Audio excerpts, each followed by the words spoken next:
Good morning, everyone. Welcome to the press conference on safeguarding national security, Basic Law Article 23 legislation press conference. We have with us the Chief Executive, Mr. John Lee, Secretary for Justice, Mr. Paul Lam, and Secretary for Security, Mr. Chris Tang. We'll first hear from the Chief Executive, the S4J, and then the Secretary for Security. Afterwards, we'll take questions from the floor. Please don't ask more than 2 questions. Chief Executive, good morning, everyone. I announce that today the government will launch the public consultation on the legislation of Article 23 of the Basic Law. Shortly afterwards, the consultation paper will be released. This afternoon, we will go to the Laegislations to elaborate on our consultation paper. I thank Mr. Andrew Leung, the President, and Mr. Martin Liu, the Chairman of the relevant panel,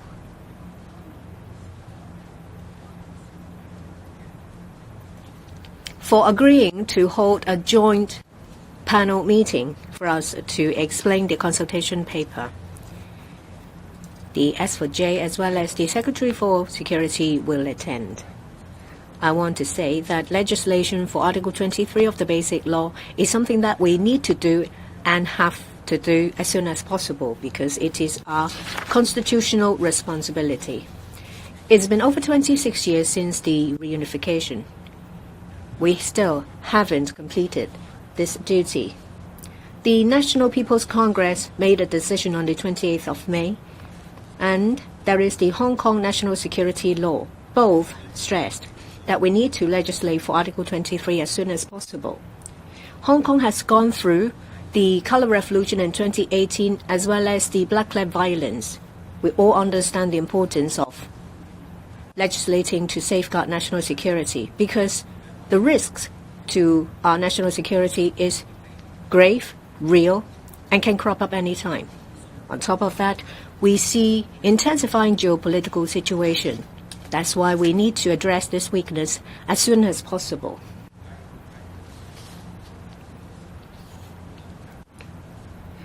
At the same time, we have to implement the decision, the provisions and duty enshrined in the decision on the 20th of May as well as the National Security Law. We need to improve Hong Kong's legal system and enforcement mechanism to safeguard national security. When we legislate for Article 23, we have to fulfill these duties. We have to improve our legal system as well as our enforcement mechanism to address weaknesses. These are the principles we have considered. First, the highest principle under one country, two systems is to ensure national sovereignty, security, and development interest. We have to respect and protect human rights, and in accordance with the law, protect freedom and rights in accordance with international conventions such as the International Convention on Civil and Political Rights. These rights include freedoms of speech, assembly, press, march, and speech. Acts that endanger national security will have to be tackled in accordance with the law. We have to actively prevent these activities and punish them. What we propose to do is to introduce a new national security, safeguarding national security law to address risks that may emerge. This will enable us to implement the decision of the NPC on the 20th of May, and at the same time enables Hong Kong to fulfill our constitutional order.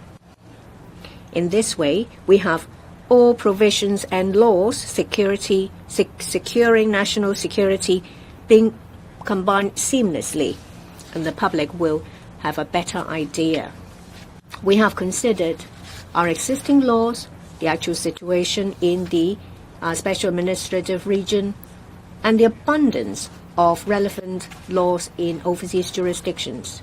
In a lot of overseas countries, they have legislated in accordance with their own need to safeguard national security. In the US, there are at least 21 pieces of legislation. In the UK, at least 14. Canada, at least 9. Singapore, at least 6. Australia, at least 4. And New Zealand, at least 2.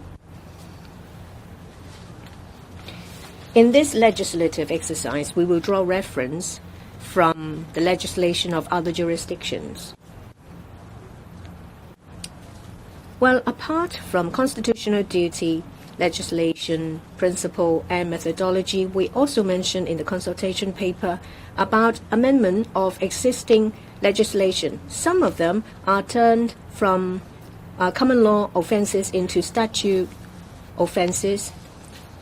There are also new offenses. We've also set out national security laws of overseas jurisdictions and provide information of the weaknesses and shortcomings of our existing mechanism. I'll now defer to the S4J and the Secretary for Security to elaborate. S4J. Thank you, Chief Executive. I would like to take this opportunity to elaborate on legislation of Article 23, the salient points of the legislative exercise. First, legislation to safeguard national security is our constitutional duty. Legislating for national security is the inherent right of a sovereignty. It's also an international convention. A lot of countries take into account their own needs to legislate to secure national security. There are plenty of examples. You will find the examples in the consultation paper. These countries will take stock of the latest development in their own country as well as the international community to amend or legislate for national security to address the situation. Secondly, we have to legislate as soon as possible to fulfill our duty. As the Chief Executive said, we have to legislate for Article 23 as soon as possible. Other than the real risks that we face, this is also our duty. The most important of Article 23 is that the Hong Kong SAR shall enact laws on its own. It is our duty. Hence, we have to do it as soon as possible. Article 3 of the decision of the NPC on the 28th of May and Article 7 of the National Security Law clearly stipulates that the Hong Kong SAR should complete the national security legislation stipulated in the Basic Law at an earlier date. To fulfill the requirements in the NPC decision, Article 23, as well as Hong Kong National Security Law, is something that we need to do. These are our legal duties stated in statute law. There are some important points to note. Article 4 of the NPC decision in May states that Hong Kong SAR must establish and improve the institutions and enforcement mechanisms for safeguarding national security, strengthen the enforcement forces for safeguarding national security, and step up enforcement to safeguard national security. Article 3 of the Hong Kong National Security Law states that Hong Kong needs to safeguard national security. It is our constitutional duty, and we have to effectively safeguard, suppress, and prevent and impose punishment of criminal acts that endanger national security. Also, under Article 7 of the National Security Law, the Hong Kong SAR shall complete its early as possible legislate for safeguarding national security. There is also an article stating that we have to prevent several categories of acts that endanger national security. We have to secure national sovereignty, security and development interests. The Article 23, as well as the decision in May, as well as relevant articles in the national security law, are complementary and consistent. Based on these principles of law and our constitutional duty, we must understand that the goal of legislating for Article 23 is to implement the MPC decision in May, as well as our obligations and duty in Hong Kong national security law, so that Hong Kong's legal system will be comprehensive, effective in the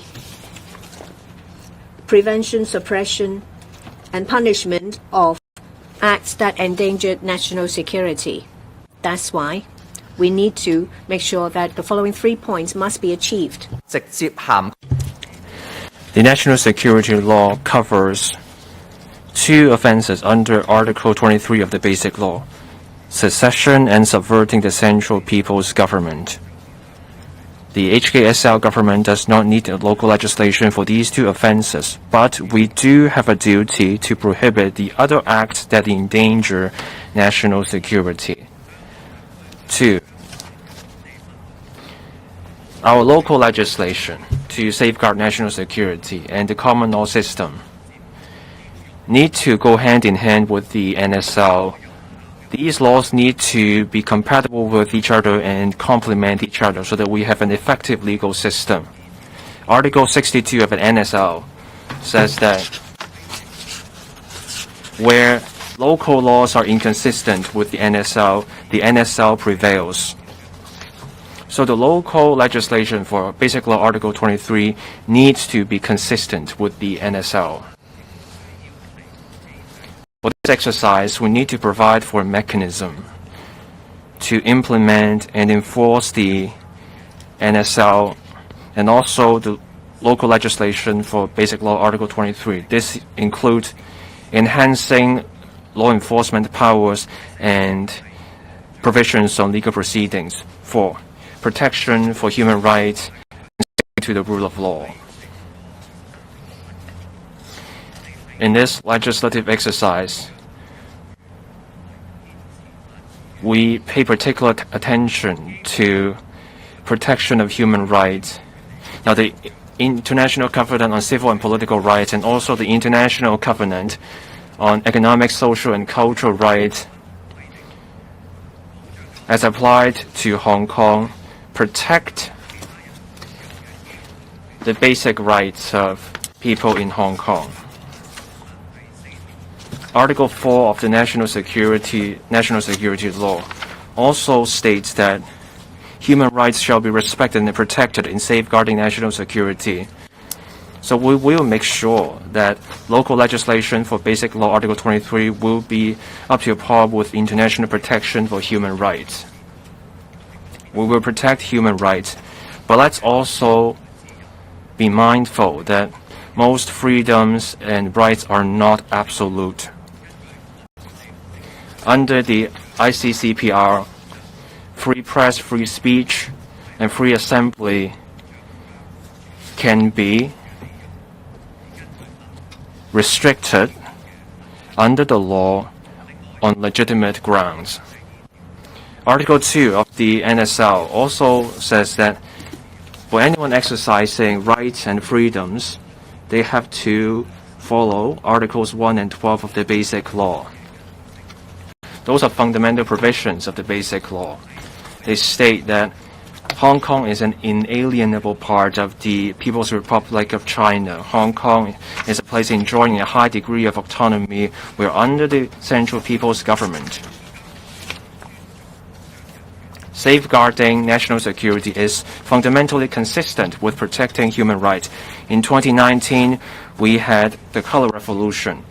That experience shows without national security, we cannot have or enjoy our rights or freedom. Safety and property would come under threat without national security. Legislation for Basic Law Article 23 targeted the tiny fraction of people who endanger national security. The goal is to offer better protection for lives and property. Now, on the rule of law, Article 5 of the National Security Law, preventing, suppressing, and imposing punishment for acts endangering national security will have to be consistent with the rule of law. And this means we need certainty in the provisions. The legislative provision will set out the criminal element, the criminal act, and also the criminal intention, so that we take a targeted approach in setting out the act or activities endangering national security. We will also set out the defenses and exemptions. For those law-abiding, they don't have to worry about inadvertent breaches. That's all from me on the legislative principles. And now invite the Secretary for Security to speak. Thank you. And now come to the contents and the proposals that will come up in the document. As the CE said, we propose to enact a new Safeguarding National Security Bill. There will be 9 chapters in the document. Chapters 1 and 2. They are on the constitutional duty of the HKSAR to safeguard national security, the national security risks, and the necessity of the legislation. We will set out the legislative principles, the factors we consider, and our methodology. Just then, the Secretary for Justice has discussed the legal aspect. Chapters 3 to 7 will be about the offenses. There will be 5 broad categories of acts or activities endangering national security. Most of them are about improving existing laws. We will also propose new offenses based on the actual conditions of Hong Kong so that we can prevent, suppress, and impose punishments for acts and activities endangering national security.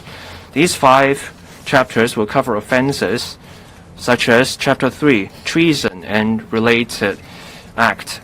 The proposal is to enhance the existing crimes ordinance, Parts 1 and 2, and also the common law offenses, so that treason and related offenses will come under the new law. The enhancement will involve removing or amending outdated offenses. Back in the colonial days, there were references in the language. We will also incorporate acts involving treason that we need to guard against. Those seeking to endanger national security may be trained by outside forces. That's something we will cover. Chapter 4. We have insurrection, incitement of revolt, disaffection, and also act with seditious intention. Our proposal will be to enhance Part 2 of the Crimes Ordinance. This means revising the targets of acts to incite disaffection. This will cover police officers, auxiliary police, and the government flying service. And the scope will be expanded to cover people in public administration, public finance, and those performing judicial function, and also people with the statutory powers for investigation. We also recommend learning from national security laws elsewhere by bringing in the offense of insurrection to deal with acts involving riots that threaten sovereignty and unity, or those actions trying to cause serious disturbance or civil unrest. Chapter 5 on theft of state secret and espionage. We propose enhancing the provisions under the Official Secrets Ordinance so that we can protect the relevant secrets from theft or unlawful disclosure. We want to clamp down on acts of espionage to endanger national security. On protecting state secrets, our proposal is to have a detailed definition of state secret and also provide for an offense related to state secret. This is including unlawful access to and disclosure of state secrets. On espionage, we propose enhancing the current provisions on the offense of espionage under the Official Secrets Ordinance. We want to cover modern espionage. Outside forces can incite their agents to spread false information as a way to interfere in Hong Kong's affairs. We also recommend, again, this is learning from laws elsewhere, we propose to prohibit anyone from supporting or assisting or obtaining rewards from outside intelligence bodies. Chapter 6, sabotage to undermine national security. We've looked at legislation elsewhere, so the proposal will cover sabotage to endanger national security and sabotage done through computers or electronic systems. Sabotage may cover serious acts to undermine public infrastructure or critical infrastructure, and for those without lawful authority, those engaging in acts endangering national security through an electronic system will also be a serious offense, and that should be prohibited. Under existing offenses such as damaging property and access to a computer with dishonest intent, we propose a new offense to target offenses harming national security so that we can cope with such risks and step up the deterrence and clamp down on acts of endangering national security through such acts. Chapter 7, external interference and organizations that engage in activities that endanger national security. We will provide for an offense of external interference to prevent external forces to use different means to interfere in our local affairs, say for example, our local elections and decisions of our judiciary or our executive or legislature, and to undermine relations between China and other countries. We also propose to make some improvements of relevant provisions that are related to national security or ties with political bodies in Taiwan and other places. We want to better prevent and suppress unsuitable organizations under the Society's Ordinance. That's why we want to include these unsuitable organizations in the Society's Ordinance. Chapter 8 of the paper caters for extraterritorial effect. We have fully considered international legal principles, international conventions, the existing provisions in the laws of Hong Kong, current practices of other jurisdictions. Chapter 9 of the consultation paper addresses shortcomings as shown in the handling of national security cases. Say, for example, the completion of collection of evidence and the decision to prosecute will take longer than other cases. I ask members of the public to give us their views so that we can improve our legal mechanism and enforcement mechanism. We have considered relevant legislation overseas, applicable laws in Hong Kong, Hong Kong's actual situation before we come up with the recommendations. We will appropriately draw reference from national security legislation of overseas jurisdictions. However, we will not copy and paste these legislation into our system. For those that are necessary and suitable, we may consider adopting some parts of them. We will elaborate these points in the LegCo panel meeting. We'll also elaborate the details in the consultation paper. We would like the public to get a better understanding of the legislation. We ask for your support so that we can complete the legislation as soon as possible to better safeguard national security. I thank the S4J as well as the Secretary for Security for their explanation. The consultation paper will be uploaded on the website of the Security Bureau. Hard copies will be distributed at designated points. The government will organize a number of briefing sessions. Apart from local organizations, we will also consult consulates as well as foreign chambers of commerce. The consultation period will start today to the 28th of February.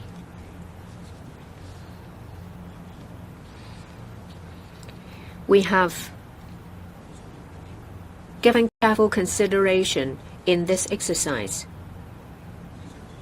We have fully explained about our recommendations and proposals. We've pointed out risks to our national security, analysis,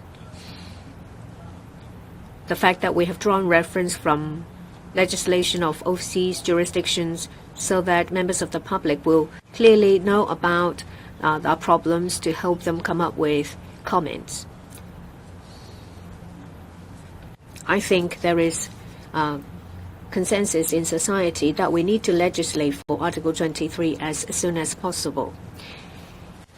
In the Chief Executive's interactive session, question and answer session, we feel this strong view. We've gone through the Colored Revolution in 2019 as well as the Black Lab violence in the same year. Members of the public fully understand the importance of protecting national security. We fully understand that there is a real risk that undermines our national security, and these risks can crop up any time. Given the complex geopolitical situation, we need to address this shortcoming as soon as possible to address the risk. Since the promulgation of the national security law in Hong Kong, we have had practical experience in protecting national security. Our courts have also obtained experience in handling these cases. We have better understanding of these issues. The general public also get a better understanding of national security cases. We draw reference from the abundant legislation and practical experience of overseas jurisdictions. This has helped us a lot. We hope to complete the legislation for Article 23 as soon as possible. This issue has been hanging over our head for 26 years. We want to complete it as soon as possible so that we can focus on our economy and development so that people in Hong Kong can share the fruits of our endeavor. Now the floor is open. If you'd like to ask questions, please raise your hands. We have quite a number of reporters here. Please don't ask more than 2 questions. On the right in the middle, the gentleman.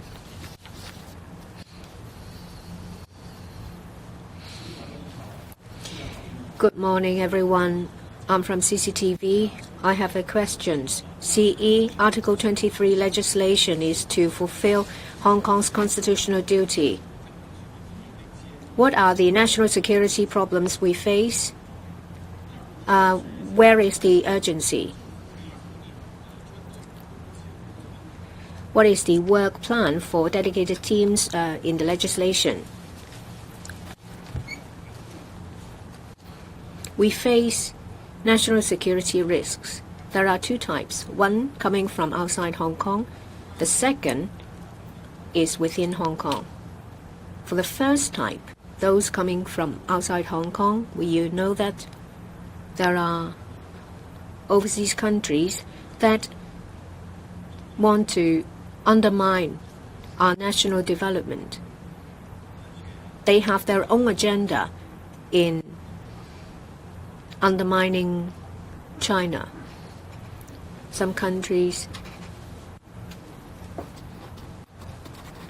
intelligence department of the UK and the CIA of China have done a lot of work of U.S. CIA of U.S. have done a lot of work on China. We have gone through the Color Revolution. We understand that these risks can crop up any time. Geopolitical situation is intensifying. There is an increasing risk against national security. We need to do our work properly. We've gone through black flag violence in 2019.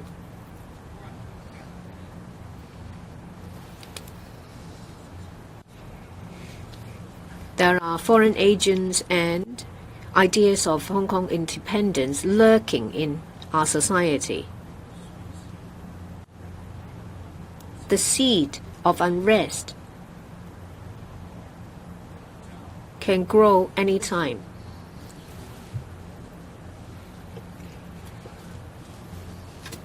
In terms of our livelihood issues, our development issues, they will seize any chance to cause trouble.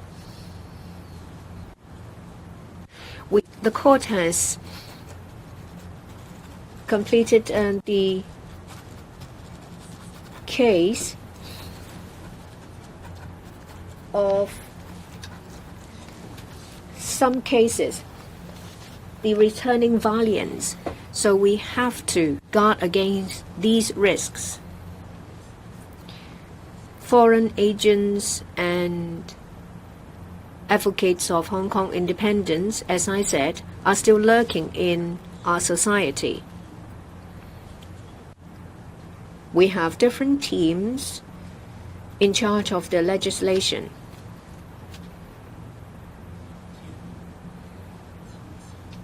They will clearly explain the legislation. The S for J and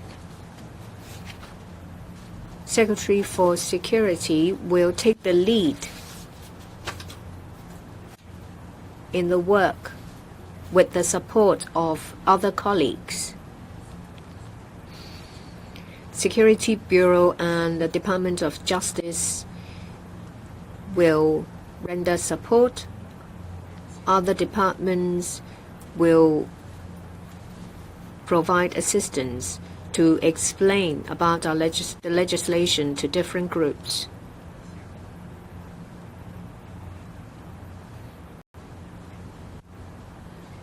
We don't just explain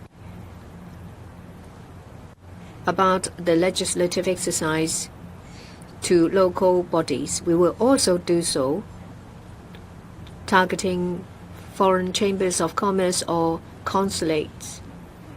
We explain to them that the legislation will bring benefits to our community. It will provide stability in the business environment. Next question. On the right, at the back, at the far end. I'm from Ming Pao. First, for this exercise, is there a timeline? Is the government trying to get through the legislation before the summer recess of LegCo? The consultation period is much shorter than back in 2003. Why is this the case? Aren't you worried about creating the impression that this consultation becomes a mere formality? You just also mentioned UK and US intelligence bodies. Now we have concepts like enemies in the official secret ordinance. So going forward, will the government see the UK and US government as enemies in the future?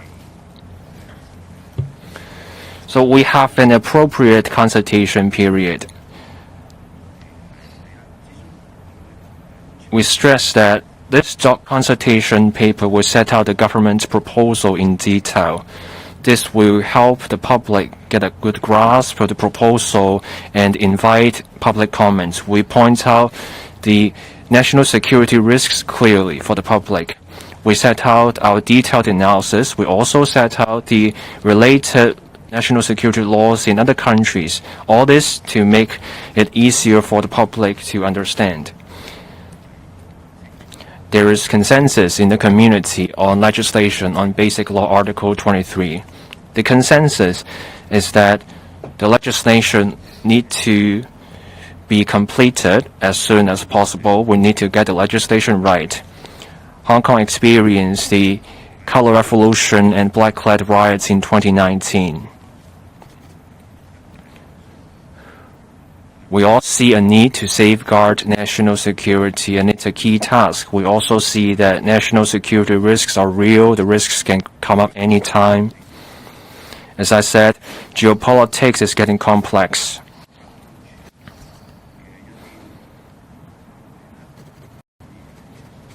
Hostile acts endangering national security can come up any moment.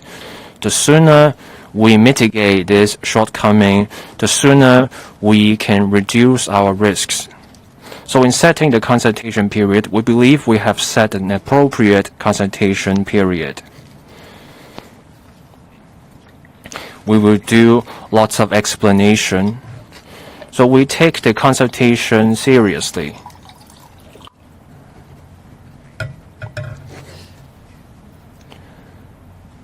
We will duly consider the comments we received during the consultation.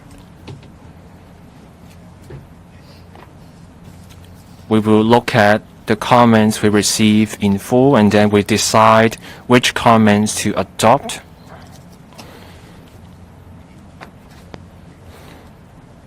We will decide which comments can help us deal with the current and future national security risks, and look for ways to mitigate our shortcomings and inadequacies.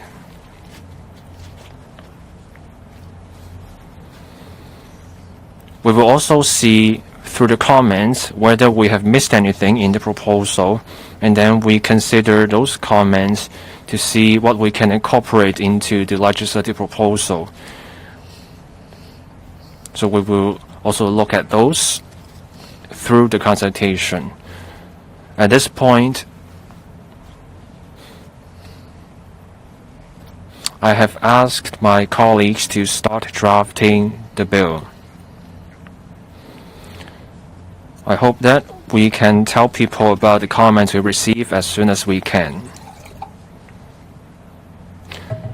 We want to be able to complete the legislation as soon as we can. This means going through the consultation, drafting the bill, and also submitting the bill to LegCo for scrutiny. During LegCo scrutiny, I hope LegCo members can also complete the scrutiny swiftly, so that we can close this gap and mitigate our weakness or shortcoming in this area. I believe there is a community consensus. Both the government and LegCo want to see the legislation completed sooner rather than later. The sooner we get this done, the sooner we can minimize the risks. We don't target specific countries in our efforts to safeguard national security. It's about protecting ourselves. If other countries don't pose risks, they don't pick on us, then that's fine. There should be world peace. We should coexist with other countries in peace. We don't go after other countries, but we have to protect ourselves. When other countries try to come after us, we need a legal basis to cope with those challenges. We're not singling out particular countries. National security risks are complex and real and grave. As we can see, geopolitical conflicts in different parts of the world, so we need to safeguard national security. We come to an English question. On the left, the gentleman on the front. Good morning. Some English questions from the South China Morning Post. The first question is, how open would the government be during the consultation process for Article 23? Would the government fear that the legislation of Article 23 would spark more foreign scrutiny, sanctions, as well as protests as seen in 2019 and 2003, and potentially another immigration wave? Are there any measures to combat these potential scenarios by the government? And secondly, for the legislation, is the government inclined on having a clause to send suspects to the mainland for trial? Would publicly opposing the bill also amount to violating Article 23 as well? And how would the government convince foreign NGOs and non-political groups that they can operate safely under this legislation? Thank you.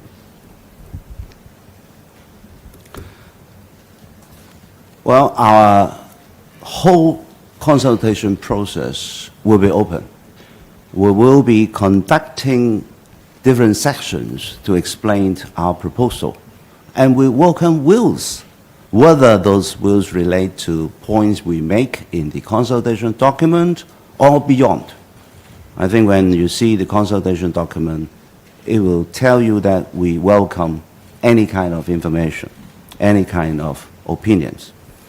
Because our aim is to be able to compile an effective law so as to ensure that we can protect our national security comprehensively, including the threats we think we are facing now and also potential threats that we may face in the future. Our legislation, of course, is subject to scrutiny by both Hong Kong people and, of course, the international people. We are confident, we are proud, and we stand high because the principles we adopt conforms with the international standard, and we're doing it in exactly the same way as other countries are doing. I have mentioned, and I want to repeat, that we will be respecting and safeguarding the freedoms and rights lawfully enjoyed by the people of Hong Kong, by the organization in Hong Kong. And these standards are international standards, which is covered in the basic law, and also it complies with the standard set internationally, which is the International Covenant on Civil and Political Rights and International Covenants on Economic, Social, and Cultural Rights. So these are international standards, and these are the rights and freedoms which are actually being practiced in Hong Kong already. They will be. They will continue to practice in Hong Kong. The basic law actually specifies clearly in Article 27 about the protection of freedom of speech, of the press, of publication, freedom of association, of assembly, of procession, of demonstration.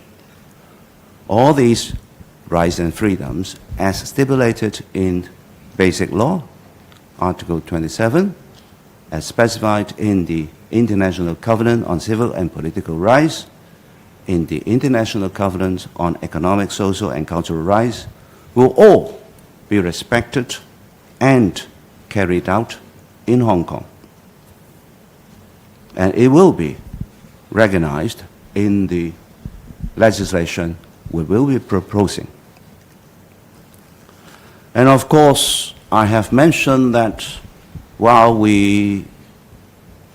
society as a whole looks calm and looks very safe, we still have to watch out for potential sabotage, undercurrents that try to create troubles, particularly some of the independent Hong Kong ideas are still being embedded in some people's minds, and some foreign agents may still be active in Hong Kong. And they may be conducting their activities in a deceptive way. So we have all to be careful about all these. But we will ensure that we will control the situation of Hong Kong in such a way that any potential troubles that disturb Hong Kong's stability will be nipped in the bud, because this will be in the interest of everybody in Hong Kong, because we all want Hong Kong to be safe, to be stable, that we can freely go about our daily activities as we want. The law we are legislating will have no element at all about sending any arrested persons in Hong Kong to the mainland. So that is very clear. It is a legislation to deal with the activities in Hong Kong trials according to Hong Kong laws.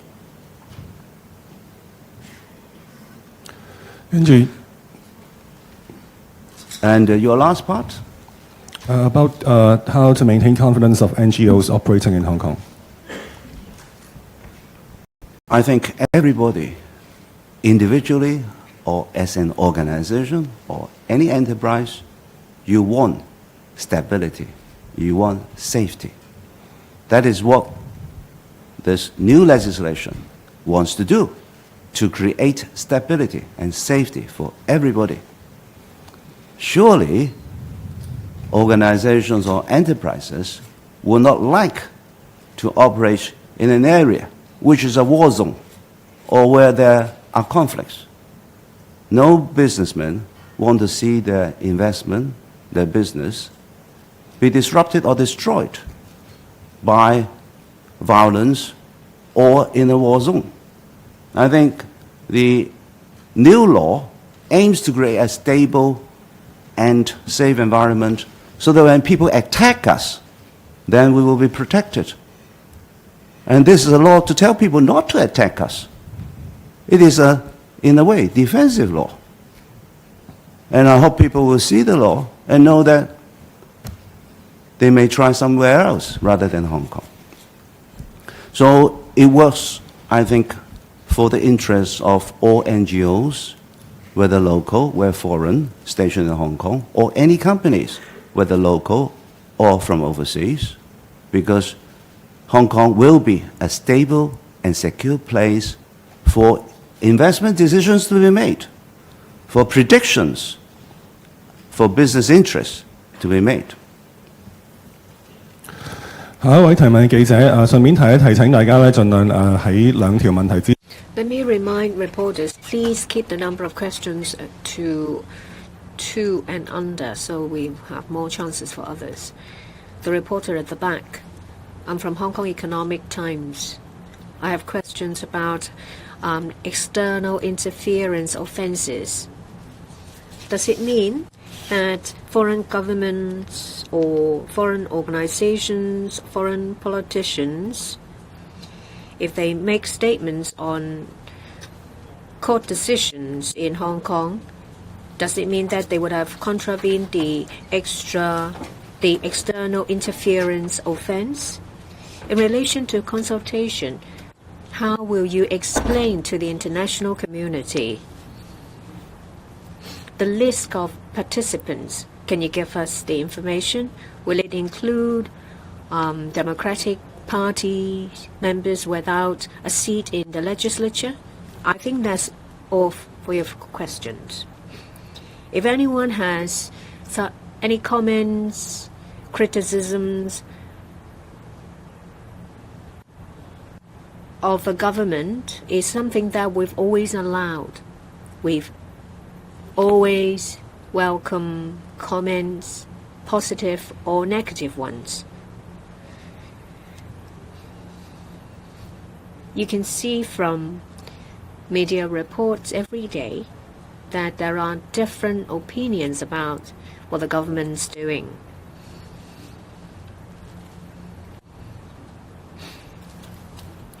There is this important consideration. I've often been asked about this. The standard is whether there is a mens rea. Is there mens rea? Is there the intention? If there is no mens rea, under the legal system of Hong Kong, then you will be protected. You have broken no laws.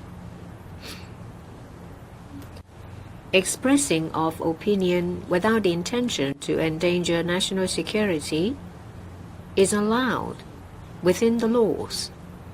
That is very clear. The German Chamber of Commerce representatives once said to me that they did not intend to engage in any acts that endangered national security. That's why they were not concerned. It's simple as that. Whether you have mens rea or with the intention or with the view to, with the intention to. So anyone within or outside Hong Kong express an opinion without the intention to endanger national security will not have to worry. Our explanation work of the legislative exercise will be performed well.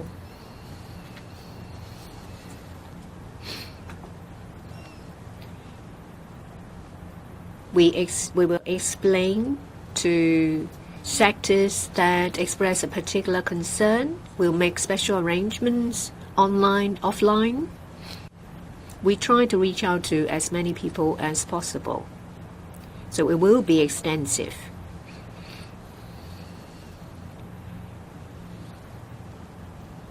We will do interviews by foreign media.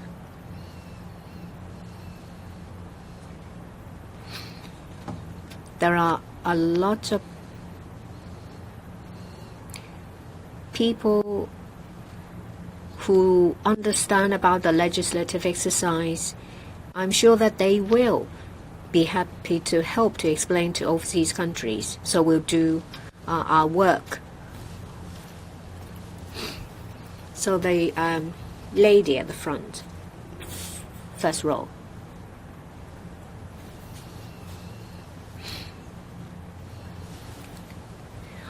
I'm from independent. No, not you, but the one behind. You'll be next. Questions from AFP. Mr. Lee, why now?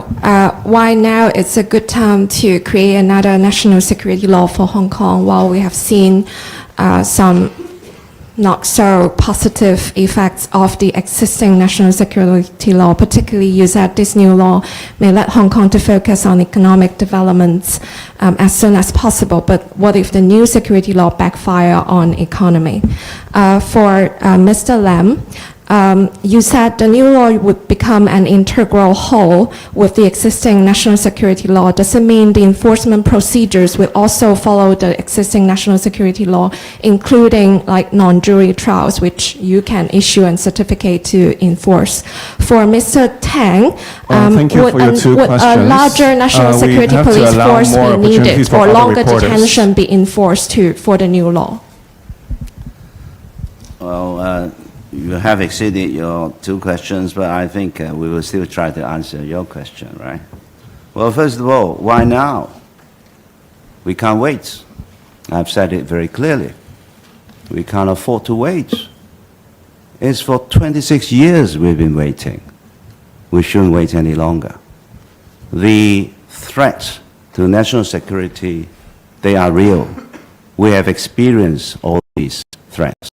We have suffered from them badly. We were all very heartbreaking. We still remember the pain, the sorrow.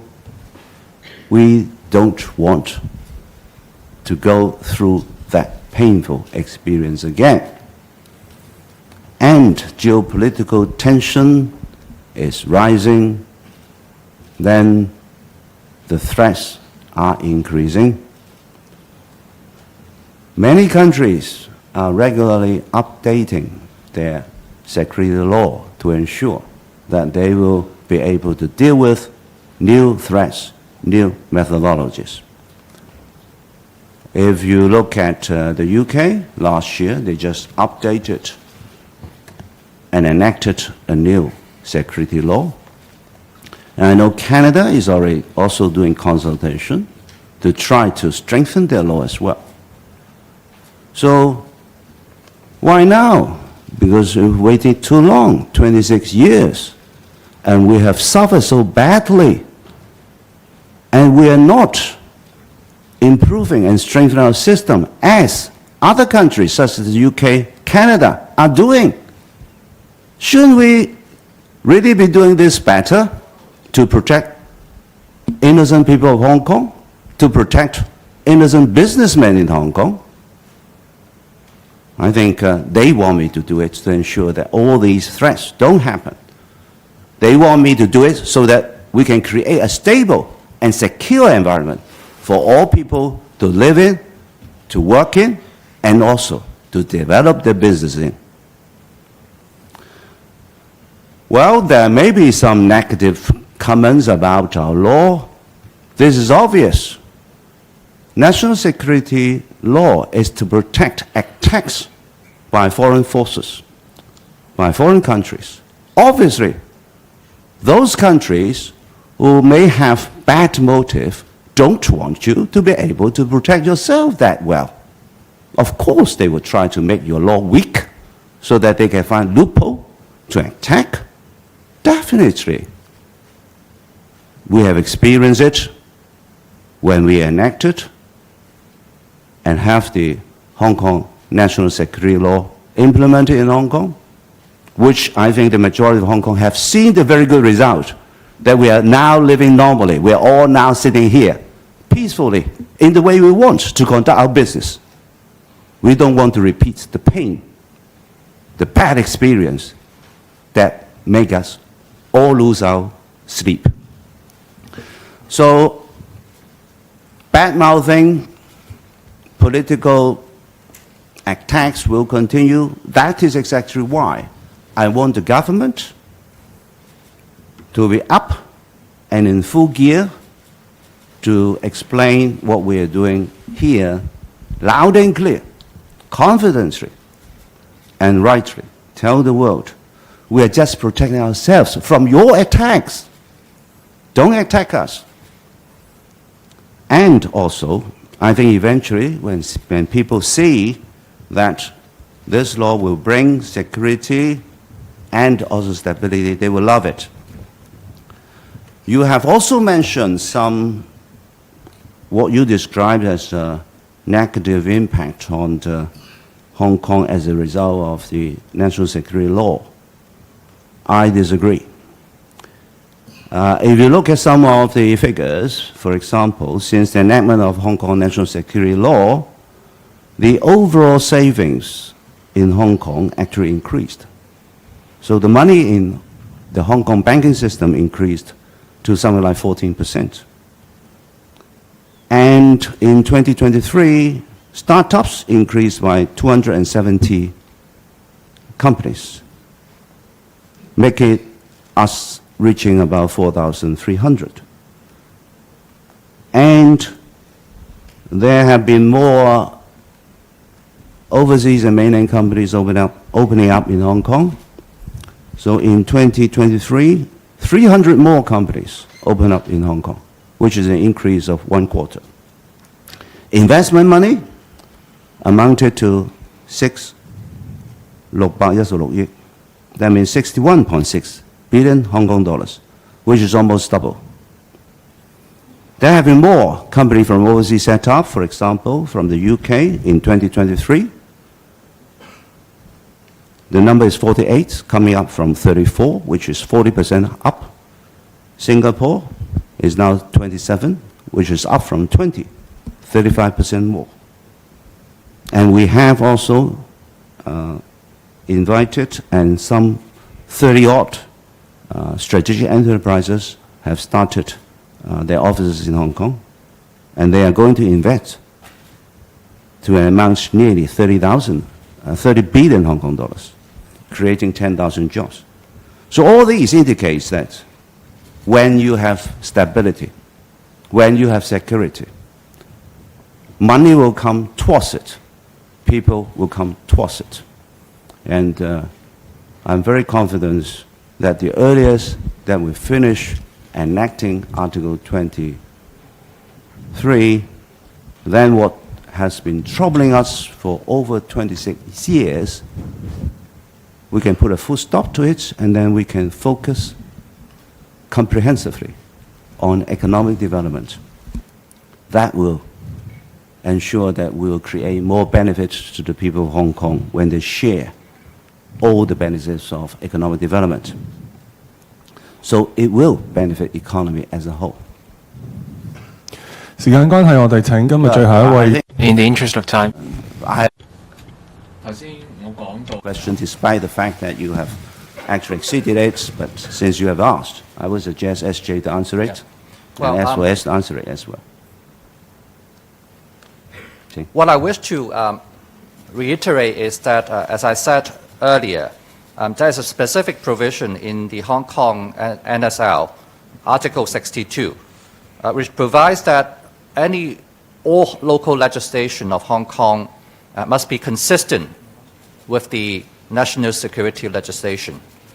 That is why it's very important, it's of crucial importance, to ensure that the local legislation to be enacted will be entirely consistent with the provisions under the NSL.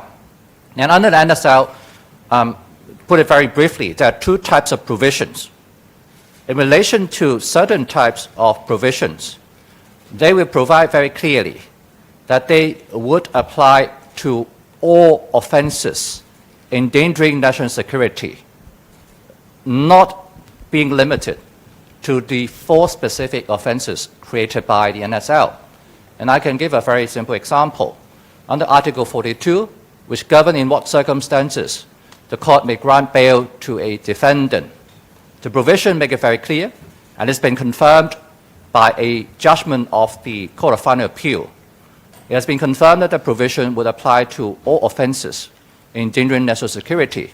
So if upon the proper construction of a specific provision in NSL, it's not being confined to the 4 specific offences in NSL, then naturally they will apply to the offences to be created under the new legislation.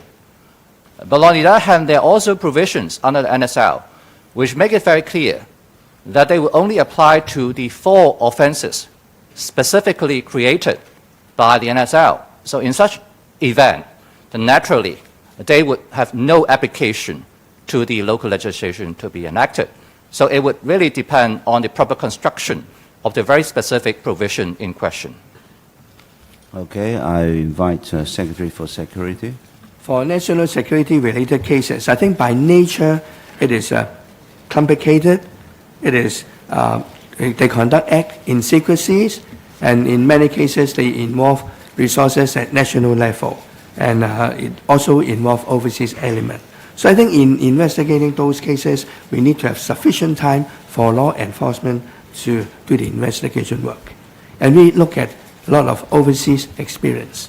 Like in the recent UK National Security Bill, and they can put an offender for detention for 14 days, and even in some other countries like Singapore, they can detain up to 2 years. And as a matter of fact, since the enactment of the national security law, we have the experience in investigating a lot of national security related cases. And we observe that, as a matter of fact, we actually need more time to investigate so as to prevent circumstances that would jeopardize the investigation, such as tipping off of accomplices or avoid risk of bailed person being abscond. And actually, we see a lot of these examples in Hong Kong. So I think there's a need for us to examine the necessity to extend the bail period before someone is put to the court or bail out. And of course, we are examining of a mechanism how to regulate and make sure that all the detention period is necessary. Thank you. 時間關係咧，我哋 In the interest of time, we will take the last question at the press briefing today. Just then, the journalist at the front row. I'm from independent media. The Hang Seng Index closed down, rather started further lower this morning. What's your assessment of the legislative work on Hong Kong's economy? Will there not be another wave of immigration? Will the police allow protests against this legislation, as we saw what happened in 2003? For any economic activity to take place, you need a safe and secure environment. The lack of security will hurt the economy. No investment will happen in a war zone. In a place caught up in conflict, the economy there will suffer. So with the national security law we already have and the proposed local legislation, that will contribute to the local business environment by ensuring a safe and secure environment.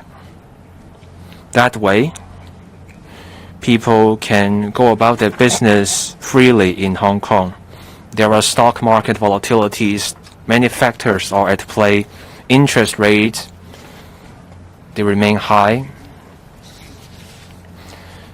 Another factor is the pressure and the risks in the global economy. Supply chain disruptions, another factor.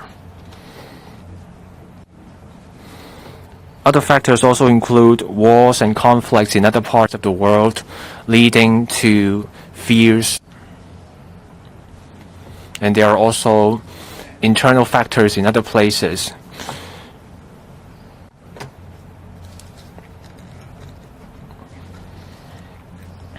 So we know different factors are at play behind stock market volatilities. Without a safe and secure environment, you can have any positive factor, but those factors will be false. They will be a mirage.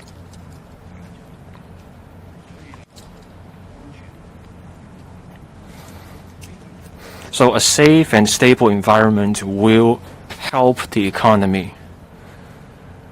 I think no one will disagree with this. Now, on where people go. They go to safe and stable places. Some places are caught up in wars. So the people there flow to other places where those people think are safe.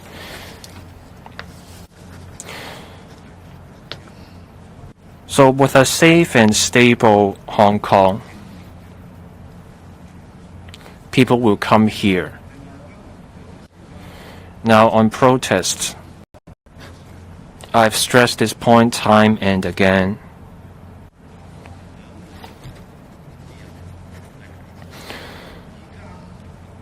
Hong Kong people enjoy lawful rights and freedoms. What they enjoy now, they will continue to enjoy in the future under the Basic Law, the Hong Kong National Security Law, and also those under the two international covenants, the ICCPR and also the ICESCR.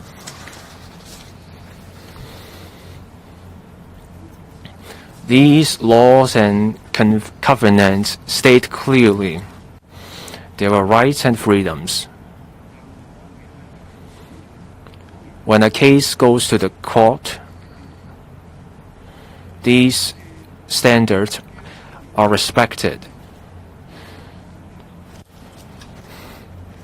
So any public event needs to proceed in a way that's consistent with the law.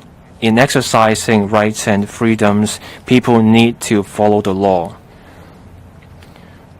We will fully protect the lawful rights and freedoms of people. People may take part in a public event or they may be in a specific industry. We protect their lawful rights and freedoms. Thank you. That concludes the press briefing today. Thank you.